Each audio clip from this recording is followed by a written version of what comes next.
Hello my dear friends and masters, welcome back to our channel oneness vegetarianism. నా పేరు స్వప్నేశ్వరి. ముందుగా మనందరి గురువు అయిన డాక్టర్ బ్రహ్మశ్రీ పితామహాపత్రి సార్కి నా యొక్క అనంతకోటి ఆత్మ ప్రణామాలు. సత్యలోకవాసులకి, దివ్యలోకవాసులకి, మహాకర్ణలోకవాసులకి, నక్షత్రలోకవాసులకి, ఏంజల్స్కి, మహావతార్ బాబాజీకి, బుద్ధ భగవానుడికి, రామ్తా మాస్టర్కి, మహా ఉపాధ్యాయుడు, మాస్టర్ టీచర్, ఇమోటల్ గురువు అయిన తండ్రికి, సదానంద యోగి మహారాజ్కి, మైకేల్ బాబాయికి, నితిక ఏంజల్ యూనివర్స్ నా కోసమై పంపిన ఆ తల్లికి అనంత కోటి ఆత్మ ప్రణామాలు తెలియజేసుకుంటూ ఈ వర్తమానానికి, అనంతానికి, విశ్వానికి, శాంతికి, శక్తికి, కాంతికి, ప్రేమకి, చైతన్యానికి, సమస్త గురుమండలికి, విశ్వానికి, సమస్త మూగజీవులకి, పంచభూతాలకి, అందరికీ నా యొక్క అనంత కోటి ఆత్మ ప్రణామాలు. నా యొక్క స్వయాన్ని కూడా నా యొక్క అనంత కోటి ఆత్మ ప్రణామాలు తెలియజేసుకుంటూ, మరి రోజులాగానే ఈరోజు మరింత జ్ఞానాన్ని, విజ్ఞానాన్ని షేర్ చేయడానికి శాంత మేడంకి వెల్కమ్ చేద్దాం. Madam welcome. Madam welcome to our session. Madam over to you madam. Shanta madam. Thank you madam. Thank you. ముందుగా మన గురువు గారైన బ్రహ్మర్షి పితామహాపత్రి సార్ గారికి, స్వర్ణమాల పత్రి మేడం గారికి అనంతకోటి ఆత్మ ప్రణామాలు. విశ్వంలోని గురువులందరికీ కూడా మా ఆత్మ ప్రణామాలు, కృతజ్ఞతలు తెలియజేసుకుంటూ, వన్నెస్ వెజిటేషన్ టీవీ వ్యవస్థాపకురాలైన స్వప్నేశ్వర్ మేడం గారికి నా అనంతకోటి ఆత్మ ప్రణామాలు, కృతజ్ఞతలు తెలియజేసుకుంటూ, నాకు జన్మనిచ్చిన తల్లిదండ్రులకు, నా కుటుంబ నాకు ఎంతగానో సహకరిస్తున్న కుటుంబ సభ్యులకు కూడా అనంతకోటి కృతజ్ఞతలు తెలియజేసుకుంటూ, నా స్వయానికి, ఈ వర్తమాన క్షణంలోని విశ్వానికి కూడా శత కోటి కృతజ్ఞతలు, ధన్యవాదాలు, ఆత్మ ప్రణామాలు తెలియజేసుకుంటూ, ఈ రోజు హిమాలయ రహస్యాలు అనే పుస్తకంలో పైలట్ బాబా గారి అనుభవాలు చెప్పుకుంటున్నాము. సహకరిస్తున్న మీ అందరికీ కూడా అనంత కోటి కృతజ్ఞతలు తెలియజేసుకుంటున్నాను. Thank you.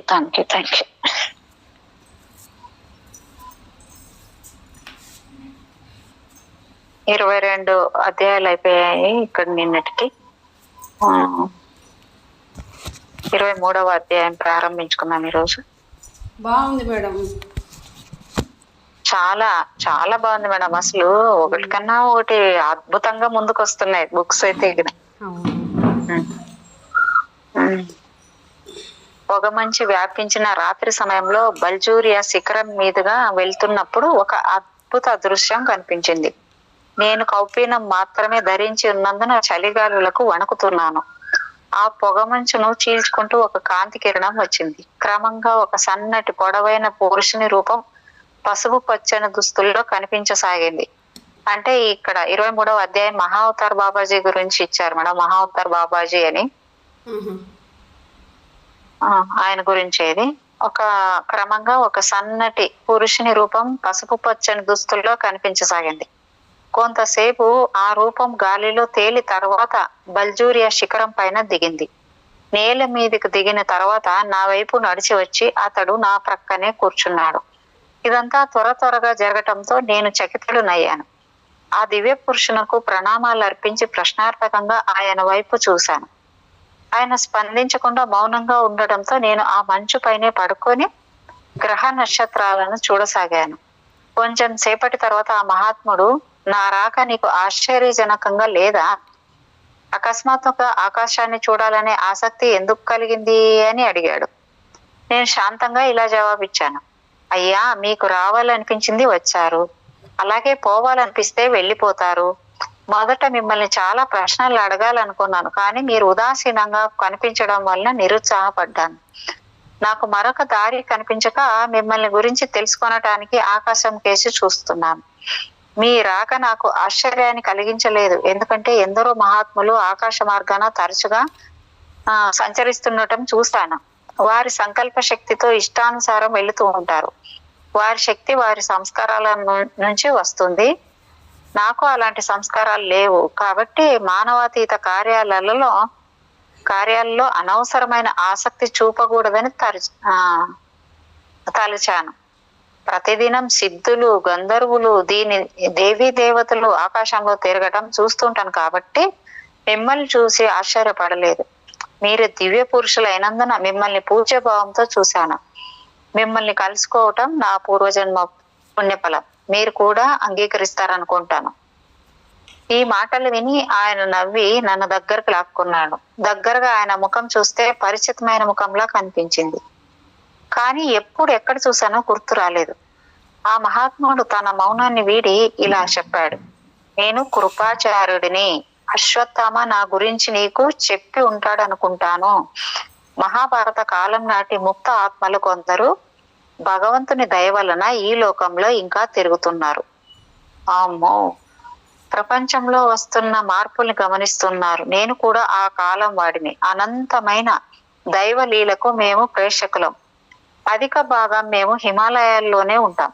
ఆయన అలా చెప్పిన మీదట మేము లేచి మహావతార్ బాబా గుహకు వెళ్ళాం. లోపలికి వెళ్ళిన తర్వాత ఆయన మరిన్ని మాటలు చెప్పాడు. కృష్ణ భగవాను గురించి, ఆయన లీలలను గురించి చెప్పాడు. మహాభారత యుద్ధానికి ప్రధాన కారణం శ్రీకృష్ణుడే. పతనం అవుతున్న సాంఘిక విధానము, మానవులపై అత్యాచారాలు, వ్యక్తిగత కక్షలు యుద్ధానికి దారితీశాయి. దుష్ట శిక్షణకు యుద్ధం అవసరమైంది. ధార్మిక సాంస్కృతిక విలువలను కాపాడడానికి ప్రక్షాళన జరిగింది. ఆ కాలం మత ధర్మానికి పరమ ప్రాధాన్యత ఇవ్వబడింది. ఈనాడు ప్రపంచ మహా విపత్కర పరిస్థితిని ఎదుర్కొంటున్నది. వాతావరణంలో యుద్ధ బీజాలు అంకురిస్తున్నాయి. కపిల్, నీవు ఈ కాలపు వాడివి కాబట్టి మత సాంస్కృతిక విలువల ప్రాధాన్యతను సమర్థవంతంగా ప్రచారం చేయగలవు. ప్రాచీన సంస్కృతిని, నాగరికతను నాశనం చేయవద్దని ఈ దేశవాసులకు నీవు చెప్పాలి. సంస్కృతి నాగరికతలకు మతమే రూపాన్నిస్తుంది. మానవుల్లో శాంతి సామరస్యాలను స్థాపించి సోదర భావాన్ని దృఢం చేయాలి. అందుకు మతమే తగినది. దాని విషయంలో శ్రద్ధ వహించాలి. ఈ హెచ్చరికలను లెక్క చేయకుండా ప్రజలు మతాన్ని నిర్లక్ష్యం చేస్తే మతం, ధర్మం వాళ్ళని వదిలివేస్తాయి. మతమే లేకపోతే వారికి గుర్తింపే ఉండదు.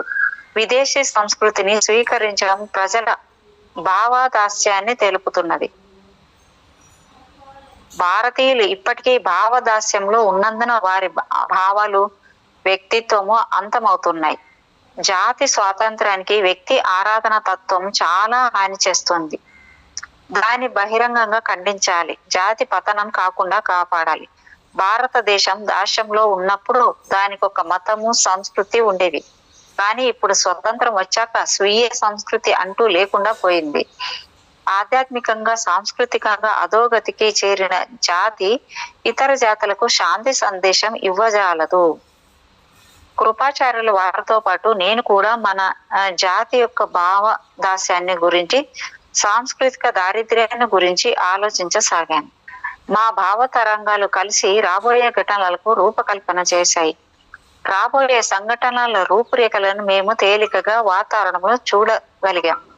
గతము, వర్తమానము కలిసి భవిష్యత్తుకు జన్మనిస్తాయి.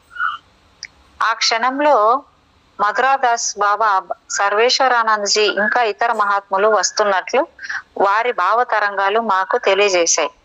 మహాత్ములందరూ సమావేశమవుతున్న గుహకు మేము చేరేటప్పటికి మాకు సాదరంగా స్వాగతం పలికారు. శాంతిమా, మరో ఇద్దరు సాధ్వి మాతలు అప్పటికే లోపల కూర్చొని ఉన్నారు. కృపాచార్యులను చూడగానే శాంతి సంతోషంతో ఆయన దగ్గరకు పరిగెత్తింది. సోదరుల కలయిక కరుణామయంగా చూడముచ్చటగా ఉంది. పాత జ్ఞాపకాలను త్రవ్వుకొని ఆనందించారు. మేము మా స్థానాల్లో కూర్చోగానే ఇతర మహాత్ముల భావ తరంగాలు వరదలా వచ్చి పడ్డాయి. అతి శీఘ్రంగా గుహ అంతా మహాత్ములతో నిండిపోయింది. వారిలో కొందరు స్థూల దేహాల్లోనూ ఉన్నారు. మిగిలిన వారు సూక్ష్మ శరీరాల నుంచి కారణ శరీరాల నిర్మాణంలో మునిగి ఉన్నారు. అంతరిక్ష వాసులు, జలవాసులు కూడా ఈ ఆధ్యాత్మిక మహాసభకు తరలి వచ్చారు. బుద్ధుడు, మహావీరుడు, క్రీస్తు, వ్యాసుడు, శంకరాచార్యుడు, షిరిడి సాయిబాబా ఇంకా పలువురు మహాత్ముల రాకతో హిమాలయాలు ఆనందంతో పులికించాయి. ఈ ఆనందం ప్రకృతిలో కూడా ప్రతిఫలించింది. బాబా గోరఖ్నాథ్, భైరవనాథ్, యోగిని మాయ, అఘోరేశ్వర్ భైరవనాథుడు చివరికి వచ్చారు.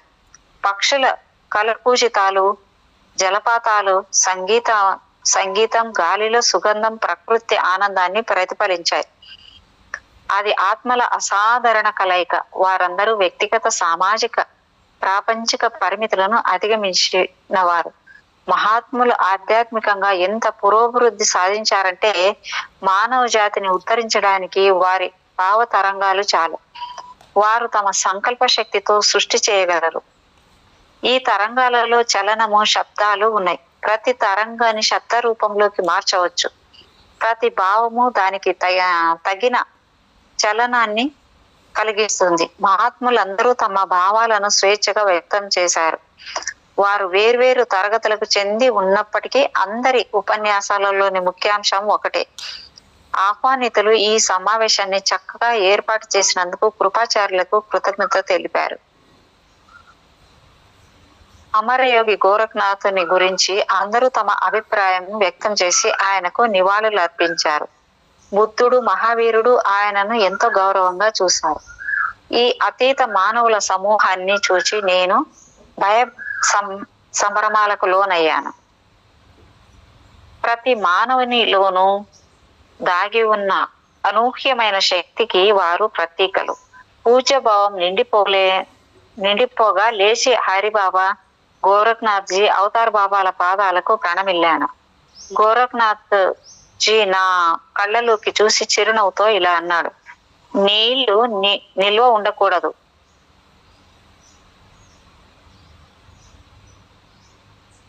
మహాత్ములందరూ తమ భావాలను స్వేచ్ఛగా వ్యక్తం చేశారు.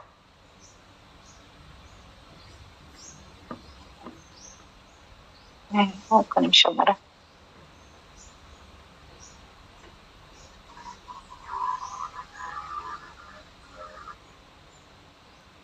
వారు వేరువేరు తరగతులకు చెంది ఉన్నప్పటికీ అందరికీ ఉపన్యాసాలలో ముఖ్యాంశం.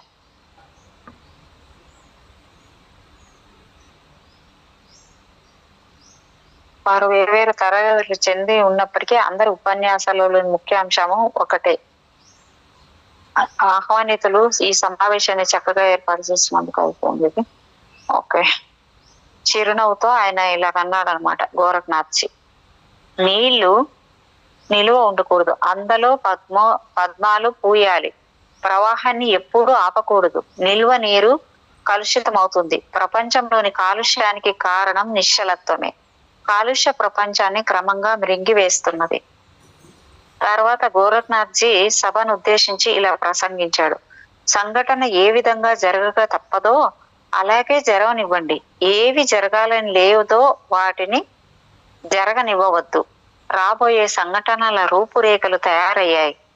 ఇంకేమైనా మిగిలి ఉంటే అవి అంకురించే స్థితిలో ఉన్నాయి. ఈనాడు మనిషి అనివార్యంగా వినాశమయ్యే స్థితికి చేరాడు. అతని భవిష్యత్తులో మనం జోక్యం కలిగించుకోకూడదు. అతడు మరణించవలసి వస్తే మరణించనివ్వండి.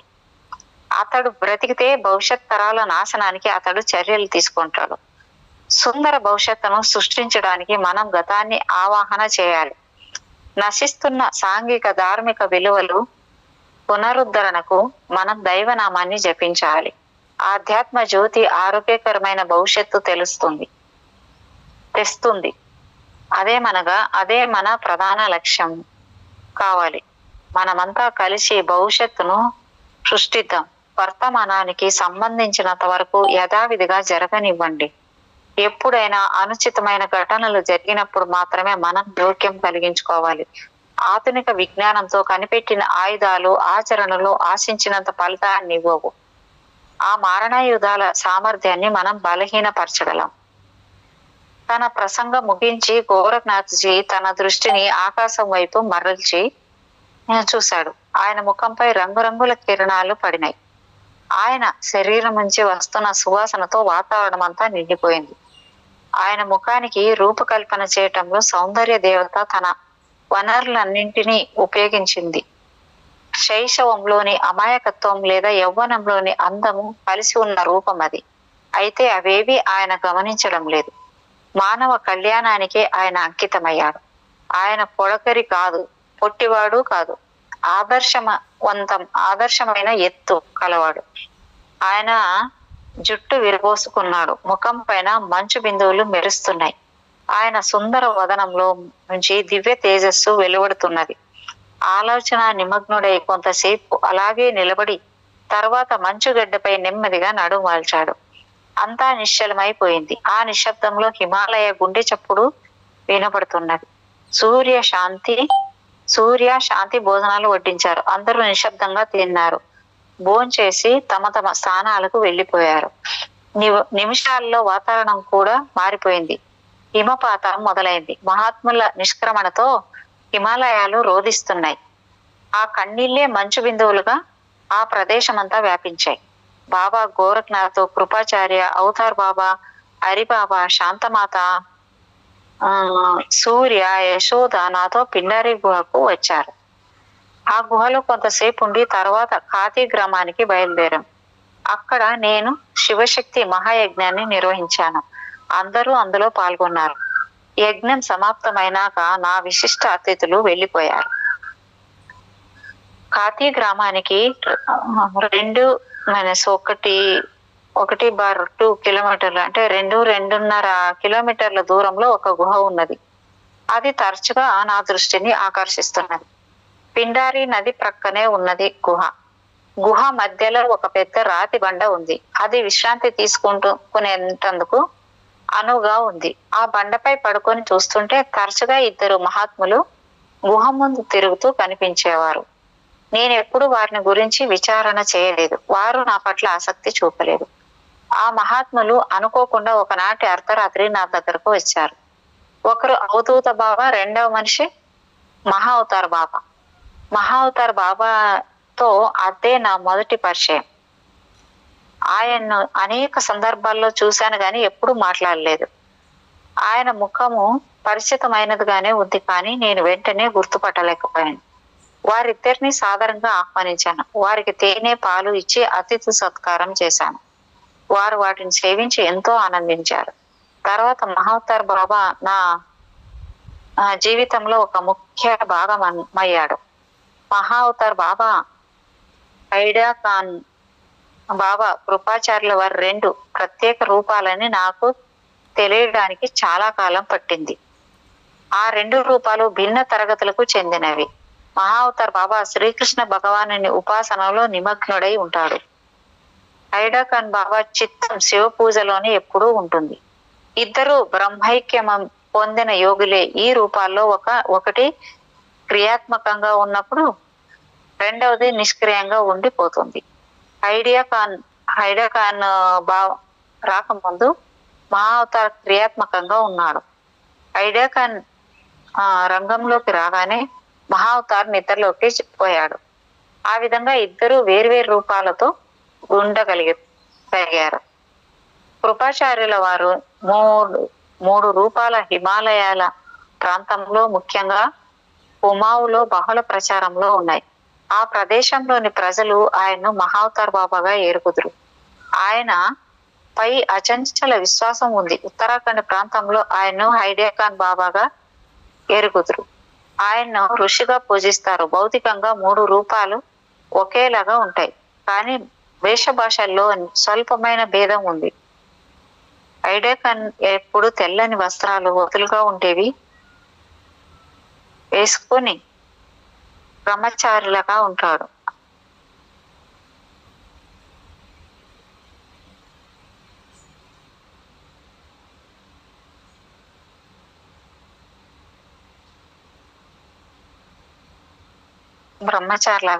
అతని మధుర స్వభావము అప్పుడప్పుడు అద్భుతాలు చేయటము స్థానిక ప్రజల హృదయాలను జయించింది. మహావతార్ బాబా ఎప్పుడు కౌపీనం మాత్రమే ధరిస్తాడు. తన సందేశాన్ని మానవాళికి అందించడానికి లాహిరి మహాశయిని మాధ్యమంగా చేసుకున్నాడు. కృపాచార్యుడు ఎప్పుడు పీతాంబర దారి. మొదట వారిని కలిసినప్పుడు తిక్కమక్క పడ్డాను, కానీ తర్వాత వారి భిన్నత్వంలో ఏకత్వాన్ని గుర్తించాను. ఈ ప్రాచీన మహర్షి మేడం, ఒక్క నిమిషం మేడం, బయట వర్షం పడుతుంది.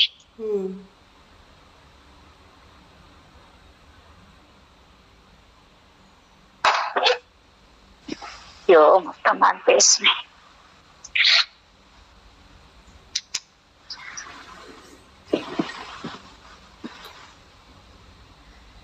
ఏం మేడం, బట్టలు ఏమన్నా వేసి ఉంటే అతకొచ్చుకోబోదు.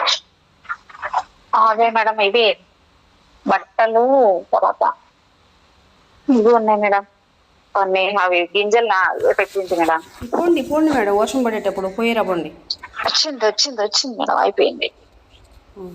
నానిపోయినా అప్పటికే బాగా జోరుగా వచ్చేసింది. ఎప్పటి నుంచి వచ్చిందో తెలియదు. Okay okay.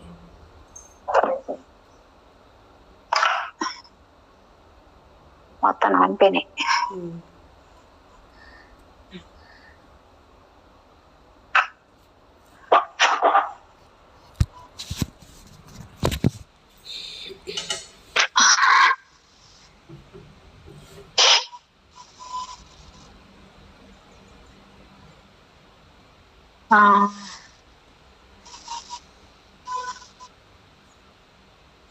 ఇక్కడ మేడం ఎక్కడ దాకా అయిందో, హైడియా ఖాన్ రంగంలోకి రాగానే మహావతార్ నిద్రలోకి పోయాడు. ఆ విధంగా ఇద్దరు వేర్వేరు రూపాలతో ఉండగలిగారు. క్లియర్ అయిపోయింది. ప్రాచీన అంటే మొదట వారిని కలిసినప్పుడు తికమక పడ్డాను, కానీ తర్వాత వారి భిన్నత్వంలో ఏకత్వాన్ని గుర్తించగలిగాను. ఈ ప్రాచీన మహర్షి ఆత్మ విలోకనం చేసుకుంటూ జీవిత తత్వాన్ని విశదీకరించాడు. మానవాళిని ఉద్ధరించాలనే ఏకైక నిశ్చయంతోనే నేను ఈ లోకానికి వచ్చాను. నేను మానవుల నుంచి సేకరించింది హృదయ విదారకమైనది, కానీ దానికి నా హృదయంలో స్థానం లేదు. నేను ఒక ఆత్మ 1000 సార్లు జన్మ ఎత్తి కర్మ ఫలితాలైన బాధలు అనుభవించడం చూశాను. లక్ష్యరహితంగా జీవించడానికి అతని కర్మలే కారణమవుతున్నాయి. మనుషులకు సరి అయిన మార్గాన్ని చూపించడానికి ఎప్పుడూ ప్రయత్నిస్తుంటాను, కానీ నా హితవును పాటించేవారు బహు కొద్ది మంది మాత్రమే. ఇప్పటికీ మహాభారత కాలం నాటి ఆత్మలు తిరుగుతూనే ఉన్నాయి. ఒక దుశ్శాసనితో ఒక శకునితో వ్యవహరించడం తేలికే, కానీ ఈ ఆధునిక కాలంలో దుశ్శాసనులు దుర్యోధనులకు కొదవలేదు.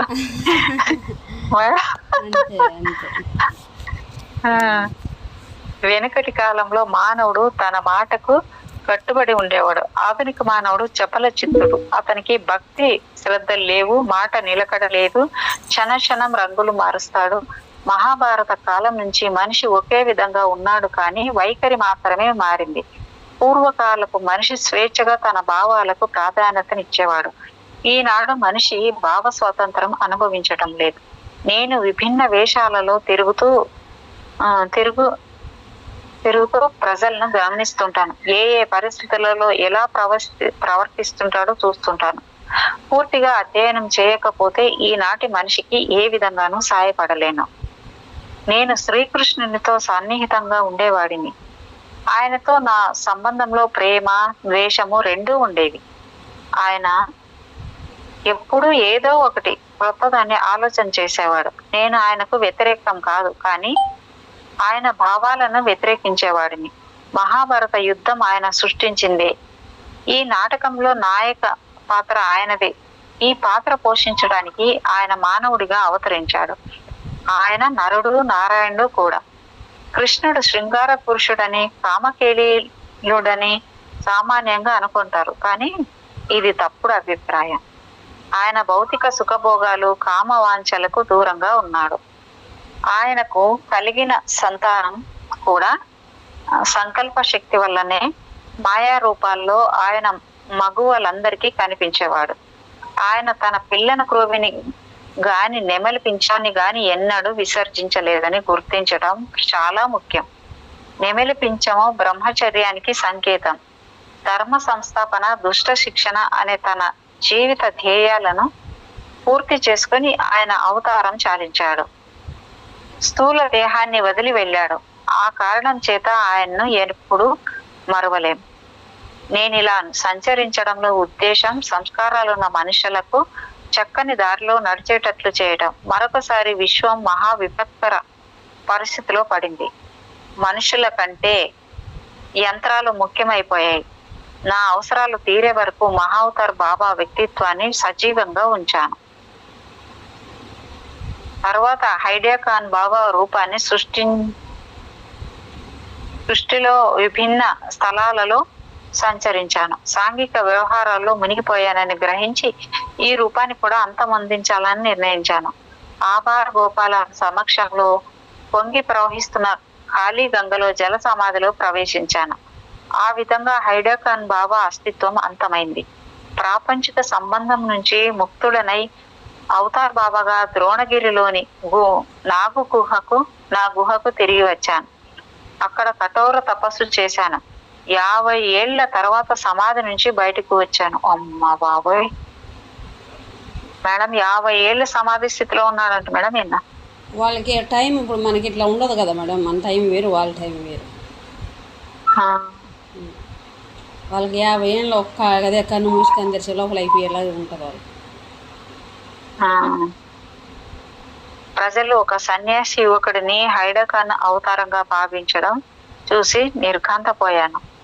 ఆ యువకుడు హైడా ఖాన్ గా నటించడం ద్వారా కొరవితో తలగొక్కుంటున్నాడు. నా పేరు వాడుకుని ధన సంపాదన చేయొచ్చు గాని కార్యకారణ న్యాయ ప్రభావం నుంచి తప్పించుకోలేడు. ఒకనాడు సాధారణ మానవుడిలా అతడు మరణిస్తాడు గాని నా పేరు యథాపూర్వంగా ఉండిపోతుంది. ఈ మోసం నా పేరుకు కళంకం తేలేదు. మనిషి ఎప్పుడు అవతారం కాలేడు. అతడు జనన మరణ బంధంలో చిక్కుకొని పోయాడు. ఉత్కృష్ట కర్మల పుణ్యమా అని అతడు ఉన్నత తలాలకి మాత్రమే చేరగలడు. బ్రహ్మలో భాగం కాబట్టి బ్రహ్మైక్యం పొందగలడు గాని బ్రహ్మ కాలేడు. బ్రహ్మ కావాలంటే వ్యక్తిత్వం నశించాలి. అవతారం ఎత్తడం అనేది బ్రహ్మ యొక్క లీల. ఆయా కాలాల్లో అవసరాలను బట్టి అవతారాలు వస్తాయి. అవతరించడం జన్మించడం కాదు, సిద్ధులు ప్రదర్శించడం, అద్భుతాలు చేయటం మానవ శరీరం ద్వారానే జరుగుతున్నాయి. మానవుడు సంకల్ప శక్తి చేత ఎన్ని రూపాలైనా సృష్టించగలడు. శరీరంలోను గాలితో సంచరించగలడు, నీటితో జీవించగలడు, భూగర్భంలో బ్రతకగలడు. పంచభూతాలపై విజయానికి దేవుని జోక్యంతో ఏ పని లేదు. అద్భుతాలను ఎప్పుడు దైవ సంబంధమైనవిగా భావించరాదు. పంచభూతాలను పంచ తన్మాత్రలను జయించి మానవుడు సిద్ధులు పొంది అద్భుతాలు చేయగలడు. ఈశ్వరుడు ఈ అద్భుతాలకు సిద్ధులకు అతీతుడు. అందువలన అద్భుతాలు చేసి మనిషి ఎప్పుడు దేవుడు కాదు. అద్భుతం ఒక సిద్ధి, సాధారణ మానవుని గుణం మాత్రమే.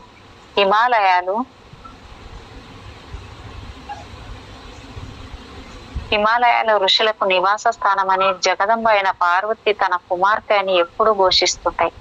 పరమేశ్వరుడైన శివుడు ఆమె భర్త అయినప్పటికీ హిమాలయాలు ఆయన దేవుడని ఎన్నడూ ప్రకటించలేదు.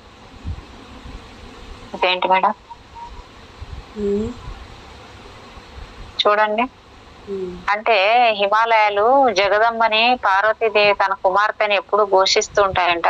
పరమేశ్వరుడు శివుడు ఆమె భర్త అయినప్పటికీ హిమాలయాలు ఆయన దేవుడని ఎన్నడూ ప్రకటించలేదట. ఇప్పటికి 23వ అధ్యాయం అయిపోయింది. 24వ అధ్యాయము. ఈ జీవితాన్ని మించి ఒక సత్యం ఉన్నది.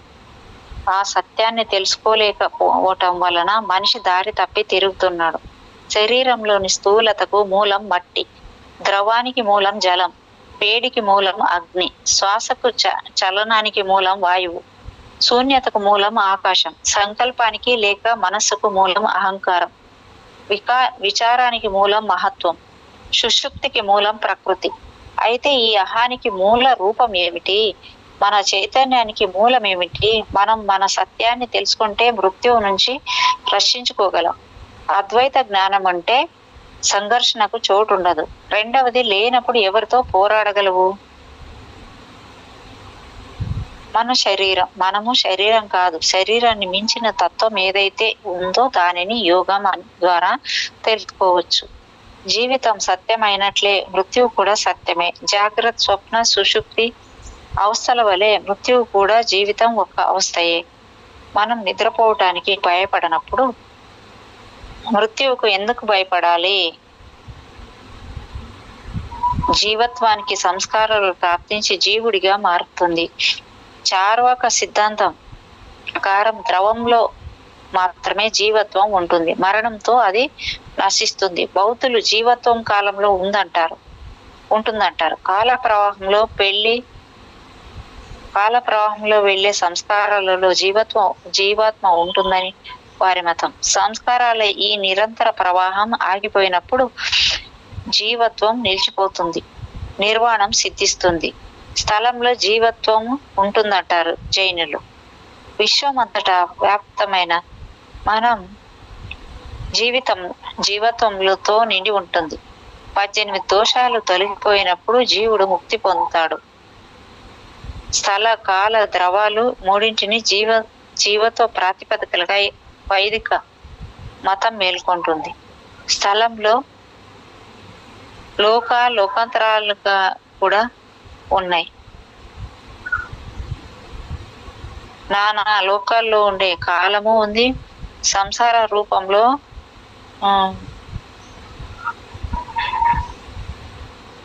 ద్రవము ఉంది. ఆత్మ వీటన్నింటికి విలక్షణమైనది.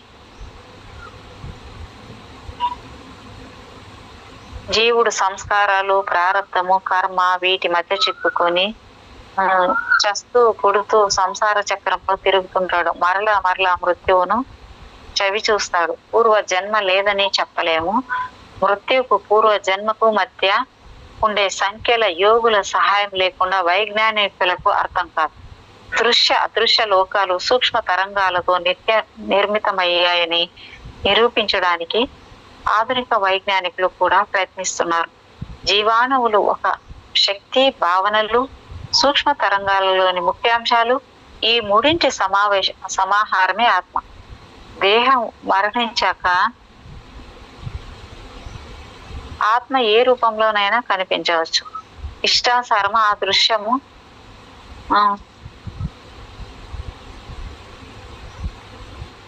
ఇష్టానుసారంగా ఆ దృశ్యం కావచ్చు. ఆ విధంగా ఆత్మకు రూపం ఉందని సూక్ష్మాణువులైన న్యూట్రాన్లతో నిర్మితమవుతుందని భావించవచ్చు. న్యూట్రాన్లు అతి సూక్ష్మ కణాలు. వాటికి బరువు దాదాపు శూన్యం. అవి కాంతి వేగంతో కదులుతుంటాయి, ఎప్పుడూ నిశ్చలంగా ఉండవు. న్యూట్రాన్లు ఇనుప గోడలనైనా సునాయాసంగా చీల్చుకొని వెళ్ళగలవని, అంతరిక్షంలో కలిసిపోతాయని శాస్త్రీయ ప్రయోగాలు రుజువు చేశాయి. భౌతికమైన అవరోధాలేవి వాటిని ఆపలేవు. న్యూట్రాన్లను అనేక భౌతిక రూపాలుగా పరివర్తన చేయవచ్చు. సూక్ష్మ శరీరం ఎప్పుడైనా ఎక్కడైనా పూర్ణ రూపంలో ప్రత్యక్షం కాగలదు. విజ్ఞాన శాస్త్రం ఏ సాంప్రదాయాన్ని స్వీకరించదు. సత్యాన్ని చేరటానికి అది ఒక వివేకపూర్ణమైన పద్ధతి. మానవ మస్తిష్కంలో అతి సూక్ష్మ భాగం, బుద్ధికి సంకేత. ప్రపంచంలోని సమస్త జ్ఞానము బుద్ధిలోనే ఉంటుంది. అందులోని ఒక అంశం మాత్రమే విజ్ఞాన శాస్త్రానికి లభ్యమవుతున్నది. వైజ్ఞానికుడు తన రంగంలో కౌశల్యం కళాకారుడు. ప్రయోగాల ద్వారా సూక్ష్మ స్థూల జగత్తులను తన శక్తి కొలది శోధించడానికి ప్రయత్నిస్తుంటాడు. విజ్ఞాన శాస్త్రం ప్రయోగాల ద్వారా నిరూపణ చేయబడిన జ్ఞానం. దానిలో చాపల్యానికి, భ్రమకు, యథార్థతకు అవకాశం ఉంటుంది. ఇప్పటి వరకు ఏ ఒక్క వైజ్ఞానికుడు కానీ, హేతువాది కానీ, యోగులు, మహాత్ములు చేరి చేసే నమ్మశక్యం గాని అద్భుత కార్యక్రమాలను విశ్లేషించి చెప్పటానికి ముందుకు రాలేదు. ప్రకృతి వనరులపై జరిగే పరిశోధనలు సృష్టికర్త యొక్క లీలను మాత్రమే తెలియజేస్తున్నాయి. విజ్ఞాన శాస్త్ర విజయాలు నిస్సందేహంగా మహత్వపూర్ణమైనవే అయినప్పటికీ సంపూర్ణ జ్ఞానం దానికి అతీతంగా ఉన్నది. ప్రేమ యొక్క శక్తిని ఎవరూ కాదనలేరు. దాన్ని వైజ్ఞానికులు విశ్లేషించి చెప్పగలరా? అలాగే విజ్ఞాన శాస్త్రం సంగీతం వంటి కళలలో అభినివేశనాన్ని బలవంతంగా కలిగించలేదు. కళాకారుల నుంచి కళాభిజ్ఞతను దూరం చేయలేదు. వైజ్ఞానికులు కృత్రిమ అవయవాలు సృష్టించగలరు, కానీ సచేతనమైన మానవ అవయవాన్ని సృష్టించడం వారి శక్తికి మించినది. మానవ శరీరం యొక్క వివిధ కార్యకలాపాలు తరచుగా అద్భుతాలను సృష్టిస్తూ జీవిత రహస్యాన్ని మరింత నిగూఢం చేస్తుంటాయి. తత్వవేత్తలు, శాస్త్రజ్ఞులు ఎప్పటి నుంచో ఏ రహస్యాన్ని పరిష్కరింపజేయవని పరిష్కరించే పనిలో నిమగ్నమై ఉన్నారు. మానవ శరీరం అతి సంక్లిష్టమైనది. దాని రసాయనిక మార్పులు అర్థం చేసుకోలేక మనస్సు తికమక పడుతుంది. సూక్ష్మ క్రిములను నశింపజేయడానికి రక్తంలో రోగ ప్రతికారకాలు ఉత్పత్తి అవుతాయి. ఈ క్రియను కృత్రిమ సాధనాల ద్వారా సాధించడం. వేదాంతం, విజ్ఞాన శాస్త్రం, యోగం ఒకే పొలుసులో కొన్ని భాగాలు. వేదాంతం శబ్దాల ద్వారా ఈశ్వరుడు, ప్రకృతి ఎలా కలిసి ఉన్నారో నిరూపిస్తుంది. విజ్ఞాన శాస్త్రం ఆ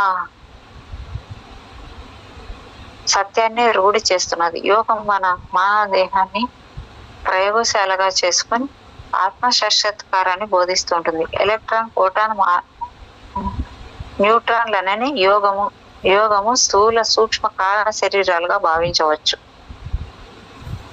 ఇప్పుడు అర్థమైందా మేడం? మేడం ఇది చూసారా? ఇప్పుడు వచ్చింది చూడండి. మనకి తెలియదు అన్నాం కదా. అదే మనం నేనేమనుకున్నా అంటే అది అట్లా అనుకున్నాను మేడం. అది అంటే అణువులు, కణాలు అని. కానీ ఇక్కడ అది కాదు, స్థూల సూక్ష్మ కారణ శరీరాలంట. నాకు కూడా తెలియదు మేడం, నిజంగానే దానికి మీనింగ్ ఇప్పుడే తెలుస్తుంది. కానీ నాలో తనకు అవి అంతటిగా అవే వస్తూ ఉంటాయి, నాకు అంతే తెలుసు. వచ్చి నువ్వు చెప్పడమే తప్ప నాకు తెలియదు. ఇప్పుడు మీరు ఏడింటుంటేనే నాకు దానికి అర్థం తెలుస్తుంది. విజ్ఞాన శాస్త్రం నల్ల బిలాన్ని అంటే బ్లాక్ హోల్ ను కనుగొన్నది, కానీ తెల్ల బిలాన్ని ఇంతవరకు కనుక్కోలేకపోయింది. అమ్మో, తెల్ల బిలం కూడా ఉందంట మేడం. ఇంకా యోగం చాలా ముందంజ వేసి జీవిత సూత్రాలనే కనుగొన్నది. పృథ్వీ పైన మనం ఎన్ని న్యూట్రాన్లను ఉపయోగించుకుంటున్నామో అన్ని సౌర మండలాలు నుంచి లభించడం లేదు. ఈ సంగతిని వైజ్ఞానికులు పరిశోధించాలి. వైజ్ఞానికులు అణు విజ్ఞానంతో అంతరిక్షాన్ని పరిశోధిస్తున్నట్లే యోగి ప్రాణాపాన వాయువుల వేగాన్ని తన శరీరానికి అనుకూలంగా మార్చుకొని తత్ఫలితంగా జనించే తాపంతో శరీరంపై ప్రయోగాలు చేస్తున్నాడు. జగత్తు ఏమిటి? జీవుడెవరు? జీవుడిని మించినది ఏమిటి? జన్మించటం వలన ప్రయోజనం ఏమిటి? జీవుడికి జగత్తుకు సంబంధం ఏమిటి? అది బుక్ మీకు గుర్తుందా మేడం? అందరూ దాంట్లో 40 మంది ఎంతమంది గురువులే ఉంటారనమాట. దాంట్లో గుర్తుందా బుక్ మేడం? అవును మేడం, మహాజ్ఞానమా? అది కాదనుకుంటా మేడం, ఏదో ఇది సంథింగ్ నేను చూశాను. దాంట్లో అలా ఉంటారు. ఒక ఆయన్ని ఎత్తుకుని ఆ బాడీ పైన అన్ని పరిశోధనలు చేస్తారు. ఒక లోకంకి ఎత్తుకుపోయి చెప్తే వినడని చెప్పకుండా తీసుకెళ్ళిపోతారు. ఇట్లా చాలా చేస్తారనమాట బాడీ పైన ప్రయోగం మేడం వాళ్ళు. మొత్తం గురువులదే ఉంటుంది అది. అంటే అది గురువులది అందరిది కాదు మేడం. ఇప్పుడు అశ్వత్థామ, మరి ద్రోణాచార్యుడు, కృపాచార్యుడు, భీష్ముడు అందరు వీళ్ళే మేడం అక్కడ. అది 40 మంది గురువులు అంటే మళ్ళీ ఇది వేరే ఉండొచ్చు. 40 మంది గురువు. అవును మేడం, పద్మ మేడమే చదివింది మన దాంట్లో. అట్లా ఉంటుంది దాంట్లో. భలే ఒక్కొక్కటి ఒళ్ళు గూస్ బంప్స్ వస్తుంటాయి. అవి అట్లా భలే చేస్తారు అనమాట ఆ శరీరం పైన, బాడీ పైన. పద్మ మేడం అంటే ఇప్పుడు మన క్లాస్కి వస్తుందా మేడం? ఓకే.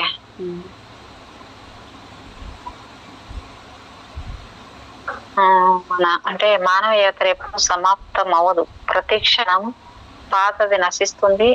అంటే జీవుడికి జగత్తుకి సంబంధం ఏమిటి? ఇవి యోగ శాస్త్ర విషయాలు. ఇవి తెలుసుకోవాలంటే వ్యక్తి ఆత్మనిష్ఠుడు కావాలి. లేకుంటే ఎంతకాలం బ్రతికినా ఏమీ ప్రయోజనం ఉండదు. ఎవరికి వారు తమ మార్గాన్ని ఎంచుకోవాలి. మానవ యాత్ర ఎప్పుడు సమాప్తం అవదు. ప్రతి క్షణం పాతది నశిస్తుంది, కొత్తది పుడుతూ ఉంటుంది. కాలం ప్రవహిస్తుంది.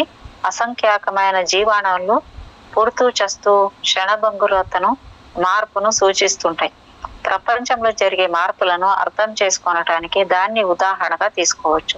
ప్రతి మనిషి తన జీవిత యాత్రలో ఏదో ఒక దశలో పరిష్కారం కాని ప్రశ్నలతో సతమతమవుతాడు. సాంఘిక బాధ్యతల నుండి తప్పుకొని అద్వైత మార్గంలో ధ్యానం చేయటం మొదలు పెడితే ఆత్మజ్ఞానం కలుగుతుంది. నా ఆధ్యాత్మిక అనుభవాలను పాఠకులకు పరిచయం చేయటానికే ఈ గ్రంథాన్ని రచించాను. సృష్టిని 2 భాగాలుగా సమర్పించాను. మొదటి భాగం నేను అంటే అహము గురించి, రెండవ భాగం అది అంటే ఇదం గురించి చెబుతుంది. అది అది అది అది అనేకం అవుతుంది. అది ఒక్కటి కాదు నేను, కానీ నేను అనేకం కాదు. అనేకత్వాన్ని తెలుసుకునేవాడి పేరే నేను. అది జడం, జడాన్ని తెలుసుకునే చైతన్యం అవుతుంది. నేను చైతన్యాన్ని, అది పరివర్తనశీలమైనది. నేను అపరివర్తనీయుడిని, ఆత్మ ప్రముఖమైన వ్యక్తిని మాత్రమే నేనుకు దాని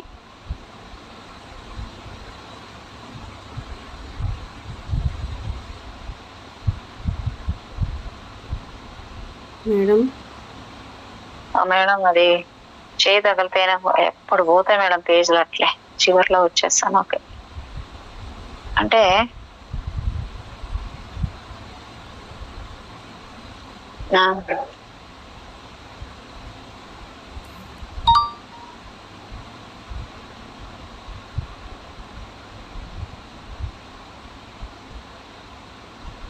అది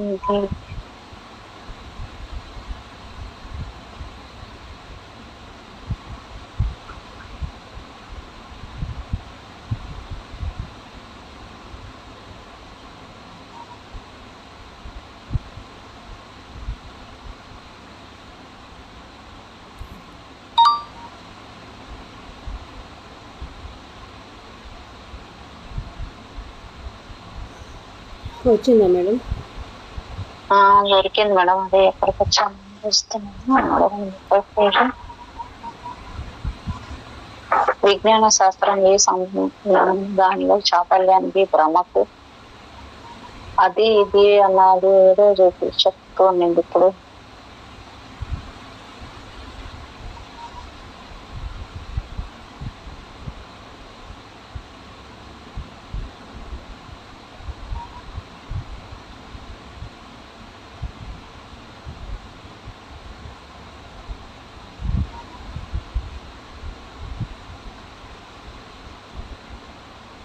వచ్చింది రండి. ఓకే, అంటే ఇక్కడ మానవ యాత్ర ఎప్పుడు సమాప్తమాగు, ప్రతి క్షణం పాతది కొత్తది నశిస్తుంటది, కొత్తది పుడుతూ ఉంటది. ఇది అయిన తర్వాత అసంఖ్యాకమైన జీవాణువులు పుడుతూ చస్తూ క్షణభంగురతను మార్పును సూచిస్తుంటాయి. ప్రపంచంలో జరిగే మార్పులను అర్థం చేసుకోవటానికి దాన్ని ఉదాహరణగా తీసుకునవచ్చు. ప్రతి మనిషి తన జీవిత యాత్రలో ఏదో ఒక దశలో పరిష్కారం రాక సాధ్యమే. ఓకే, అది ఇది అంటే అనేకం అది, కానీ నేను అనేకం కాదు. అనేకత్వాన్ని తెలుసుకునే వాడి పేరే నేను. అది జడము, జడాన్ని తెలుసుకునేదే చైతన్యం అవుతుంది. నేను చైతన్యాన్ని, అది పరివర్తనశీలమైనది. నేను అపరివర్తనీయుడిని, ఆత్మ ప్రబుద్ధమైన వ్యక్తి మాత్రమే నేనుకు దానికి ఉన్న భేదాన్ని గుర్తించగలడు. సృష్టి స్థితి లయలలో ఉన్న చైతన్యమే ఈశ్వరుడు. చేతన బ్రహ్మ యొక్క ప్రభావం పడటం వలన అచేతన ప్రకృతిలో సృజనాత్మకత గుణం ఉద్భవిస్తుంది. సత్వ రజో స్తమో గుణాల మిశ్రమమే ప్రకృతి. ఈశ్వరుడు ప్రకృతి ఇద్దరు నిత్యమే. ఈశ్వరుడు ప్రకృతి ఇద్దరు నిత్యమే. అచేతన ప్రకృతే కళ అనవచ్చు.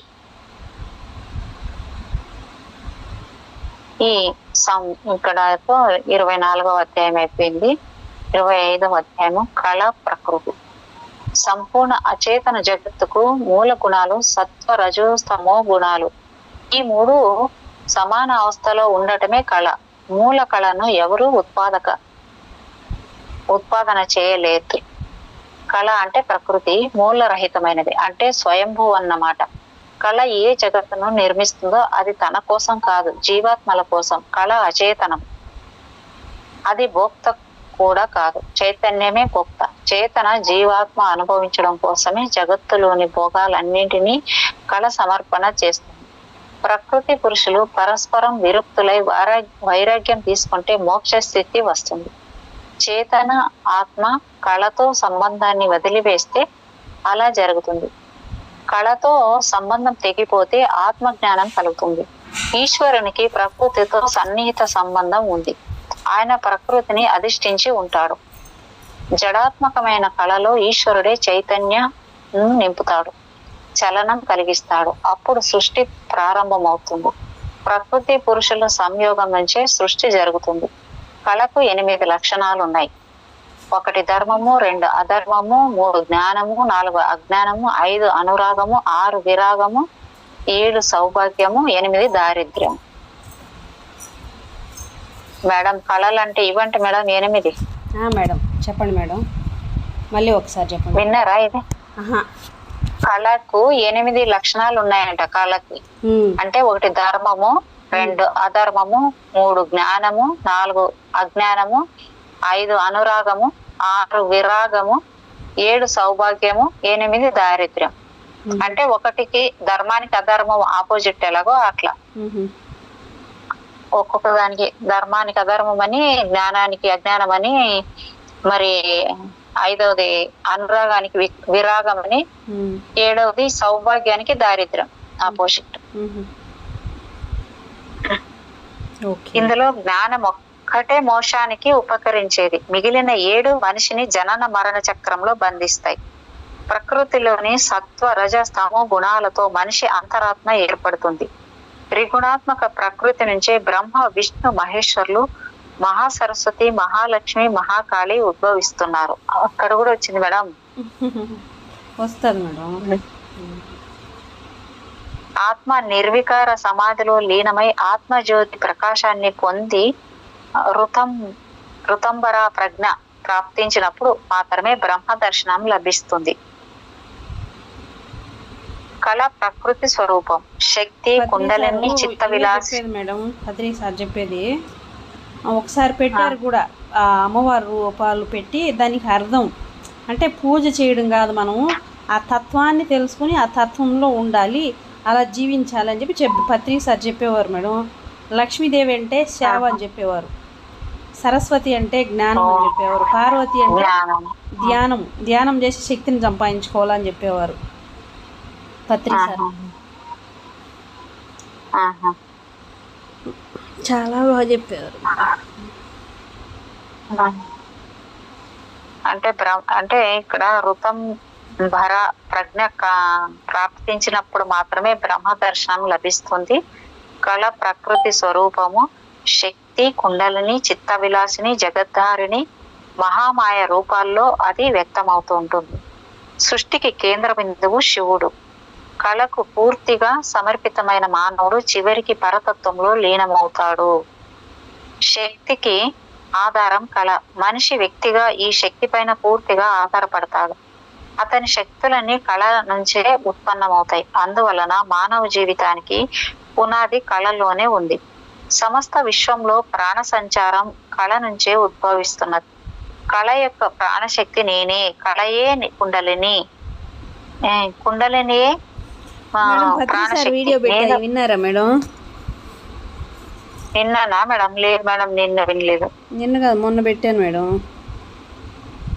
విన్నాను మేడం, అది కొంచెమే విన్నాను, అంత పూర్తి. అదే జ్ఞానము గురించి, అదే సరస్వతి ఏదో ఉంది కదా మేడం, అదే కదా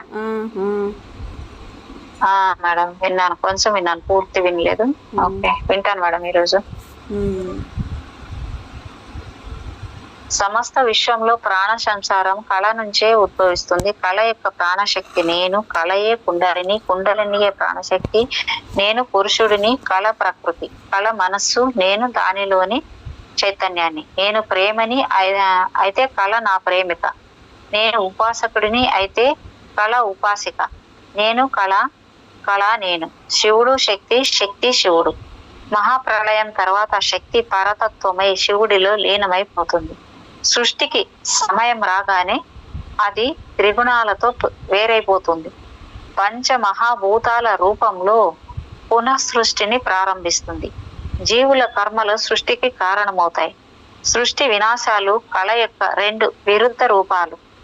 అది ద్వైతము కాదు, అద్వైతము కాదు.